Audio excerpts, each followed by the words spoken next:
Hi, I'm Pattu from freefincal. Let's talk about this Power Finance Corporation non-convertible debentures that goes on sale from today, January 15th, up to Jan 29th.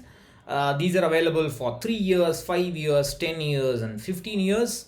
And every time there's a new product like this, people want to know whether they should invest or not. Now, this is a bond. It's a non-convertible debenture, which means that it cannot be converted into equity at any later date. It's just a bond, and this is going to pay you annual interest, or in some cases, quarterly interest.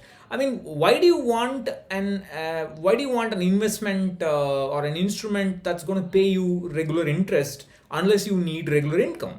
Because every time you get that interest, you're going to have to pay tax as per slab. There is no cumulative option. So why do you even want to consider that, unless of course you are going to going to retire soon, or are already retired, and you want to add one more layer of income source in addition to whatever you already have from your LIC policies, pension plans, small saving schemes, etc., etc. In addition to all that, why would if you need one more source, then you can consider it. Otherwise, why would you even consider it? I fail to understand why young people, when they see a bond like this, or they see 7% interest, 6.8% interest, and say, can we invest? It just makes no sense at all. So let's take a look at this table here. So they have these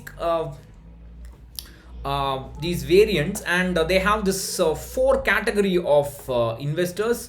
The first and the second category are institutional investors. Let me just check that. Yes, they're all institutional, small and big institutions. Category 3 is retail with category 3 is high net worth with a subscription of greater than 10 lakh. Category 4 is retail with less than or equal to 10 lakh. So you have these bonds for 3 years, 5 years, 10 years, and 15 years. 3 and 5 years is not really any kind of benefit in buying a bond, because you can just go for a 3 or 5 year RD or FD and be done with it if you want safe investments. For 10 years, they have this floating rate option that's benchmarked to the 10-year bond, the 10-year gilt GSEC. They're offering 0.8% above that, and there are two limits. That is, if I recall, I don't recall. Yeah, so between 6% and 7.5%, the interest rate can fluctuate every year. Otherwise, you have the fixed rates of 6.8%, and effectively you have effective yield is again for which is about 7% for retail, 7.15% for over 15 years, 7% over 10 years, and so on. Those are not bad. Those are not bad rates at all. But if you are interested in this kind of income, only then it makes sense, obviously. So, of course, Power Finance Corporation is a company with about 52-53% of Government of India stake.